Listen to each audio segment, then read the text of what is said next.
Hey residents, episode 4 of Monarch Legacy of Monsters has just dropped, and I have a feeling that this may be a fan favorite in the series thanks to a certain brand spanking new titan showing its ugly mug throughout most of this episode. On top of the monster, this one featured some amazing visuals and set pieces, and delivered one of the very few instances in the MonsterVerse where our human lead characters are in danger not just by monsters but by the elements as well. This episode was a blast, literally, so let's get right into this week's breakdown. Out in some Utah desert in the year 2015, the character Barnes is stationed at Monarch Outpost 47 when she picks up readings of a strange anomaly. So worrisome in fact that the last time a reading similar to this was witnessed was when Godzilla and the Mutos emerged on G-Day. Turns out this was coming from our story's lead characters as the episode cuts right back into where we left off at the end of episode 3. Here we finally get to see the new titan named the FROST VARK in all its glory. The beast continues on where it left off, focusing on the now destroyed plane, and this is where it's hinted that this new titan feeds off of thermal energy or heat. Hence why it focused on the hot engines of the plane, the human inside of it, and eventually the flare. And now the design of the FROST VARK, which its name itself is a play on the aardvark creature, is so dang good. Armored plates replace fur in a way that looks like a pangolin on atomic steroids. And this armor also evolved in a way making it able to blend in with the beast's local environment. Having a rough texture and dark coloration, from far away, as long as it wasn't moving, you would think that it was nothing more than a big boulder sticking out of the snow. And what is likely the most curious and bizarre feature on this titan? Its snout. More specifically, the appendages sticking out of it. It seems like these are the source of this titan's icy powers, and it's possible that they do even more. In our real world, the star-nosed mole has a face that clearly inspired this design feature. These bizarre growths have a very important purpose. They allow the mole to see in the dark, while being completely blind. This heap of sensory receptors, known as the Eimer organ, allow the mole to feel its way around in the dark tunnels it created underground. And it's also thought to help sense vibrations in the ground. All of these adaptations can be seen showcased in the FROST VARK's movement and strategy in this episode. Although on top of sensing vibrations, it's said the FROST VARK has a sort of thermolocation, which in normal terms means that it allows it to detect heat sources from well below the surface of the planet down in its lair. And to give it that monster element, the FROST VARK's version of the Eimer organ can suck the warmth out of what appears to be anything and everything. Even with all these powers though, our crew is able to escape and hide in a glacial tunnel. They thought it was safe here until another serious problem occurred. May suddenly breaks through a glacial melt that had refrozen. Underneath lied insanely cold water, and she fell right into it. This unfortunate event is what drives the rest of the episode. Now they don't just have to survive the monster, they have to survive the freezing cold elements. All while one of them can barely move, and only has so much time till her body shuts down. Now, a lot of the middle of this episode is filled with flashback scenes that allow us to see the first time Kentaro and May had met. Kentaro is a struggling artist trying to find his place and meaning in the world. May is out of place and clearly not a local. She's in Japan for unclear reasons, and we get a sense that she's not being very truthful with Kentaro. But hey, a girl says hi to you, so you might as well fall in love in 20 seconds, right? Jokes aside, May and Kentaro are two young people struggling with life. It's clear both of them are struggling to find that something in their lives to be happy again, and their choices and actions will show you more of who they are as people, for better or worse. And this brings me to something. At this point, it's good to point out that the show's got a great premise. Discovering Monarch's hidden truth while the monsters are emerging. It's a very cool concept. However, each episode tends to have a lot of time spent on learning about these characters' past. And that's not a bad thing, but it just so happens that our three young leads don't have very good pasts. It was nice to have that dysfunctional family discovering a horrible secret and reacting to it in the first 2 episodes.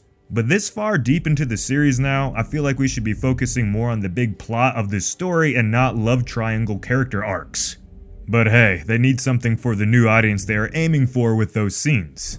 If only they cast Henry Cavill to hunt the monsters. So you heard from me, obviously I'm not a super fan of the flashbacks in this episode, but I cannot deny that they are very well made and have some amazing editing that makes these scenes still enjoyable, at least visually to me. But it just can't compare to this. I love the Alaska scenes. The visuals are top notch, and you can tell they blended reality with CGI and proper set building to create a very nice looking world for us viewers. Actually, the CGI in general in this episode may be the best yet. You can tell they put a lot of effort and resources into this one. So at this point in the story, Kentaro is tired of being the fourth wheel and decides he's going to split off from the group so he can go inspect what he promises and swears was a place of importance. Was a pretty big gamble considering he just seen a flashy light and was like, yeah, I'm gonna walk towards that in this 0-degree weather. Even though it's dangerous, they reluctantly let him go. I do have to say I love the Kentaro blizzard scenes. If you've ever been caught in a winter storm, or better yet, the frozen wastelands of Alaska, which if you have, tell me how that went down in the comments, I'd love to know, sounds intense, then you would know how truly horrible this experience would be. Back to Shaw, May, and Kate. After walking all day, they came to a chilling discovery. They had been walking in one giant circle. Now this is explained to be due to the effects of the FROST VARK's Titan presence, implying that the monster can somehow alter reality in the thoughts of its prey, in a way tricking them to come right back to where they started, and right back into, hopefully, its claws. With May struggling to recover from her fall into the freezing waters, they decide the only thing they can do for her to survive is to head back to the camp, even with the dangers lurking there. Here we get to see Kate and May share a personal moment, and even though it's a life or death situation, you can tell something more is going on between these two, and I'll give you more of my thoughts on that after I'm done with the breakdown. So in the hopes of escaping the Titan's territory, Shaw then comes up with a plan. If this Titan's drawn to heat, then it's time to start one hell of a bonfire. Cutting back to Kentaro now. We see the man wasn't completely bonkers, and turns out he did see something. An old research facility that just so happened to have a radio to call for help, which somehow still worked just fine. And on top of that, more evidence that his dad was once here. Back at the old camp, Shaw was just about to get the fire started when suddenly the FROST VARK burst out from the ground and hastened the plan. At the same time, a helicopter randomly appears, no doubt rescuers called in by Kentaro. So Shaw was slowed down by the monster, but the old man still manages to start the fire and take one for the team. For being 90 plus years old, the man's got some massive Godzilla balls. This explosion distracts the FROST VARK and gives them the time they need to escape, just barely. And yep, Kentaro's the hero, making this scene right here even more cringy. Gotta love some people, man. As the helicopter's flying away, we get a gripping shot of Shaw witnessing what is no doubt an entrance to the Hollow Earth. And as the episode ends, our crew is met with some familiar faces. And we'll continue next week with episode 5. Alright guys and gals, I'm gonna give you my thoughts on episode 4 of Monarch Legacy of Monsters. I'm gonna start with the bad first, just get it out of the way and pull the band-aid right off. I know some of you probably won't agree with this, but hey, just know that it's coming from the right place in my heart. Kentaro being, for lack of better words, cucked in this episode, and the focus being related to relationships, both sexual and emotional, in the episode just feels like it belongs, I don't know, in another series. The crazy family dynamic stuff from the first couple episodes was good enough. That's plenty of drama for a MonsterVerse series, right? And I do want to learn more about these characters. I don't just want monsters all the time. But I really don't want to see this series turn into a romantic soap opera when the overall story is so rich and fulfilling. It's not bad in a technical sense. I just don't think it needs to be taking up that much precious screen time, especially not in this series. I would have loved to have seen that extra 5 to 10 minutes of time devoted to seeing our characters struggle in the elements, surviving. But I guess we just have to settle for awkward romancing instead. What do you guys think here?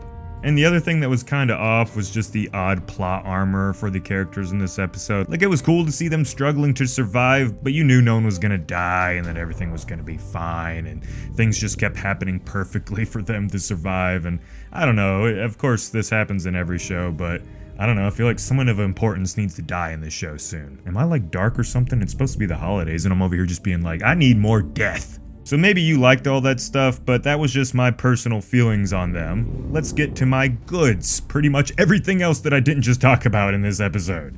The FROST VARK is the best MonsterVerse creature in a while. It's definitely the most unique and interesting. It's not just another lizard thing or a bug thing.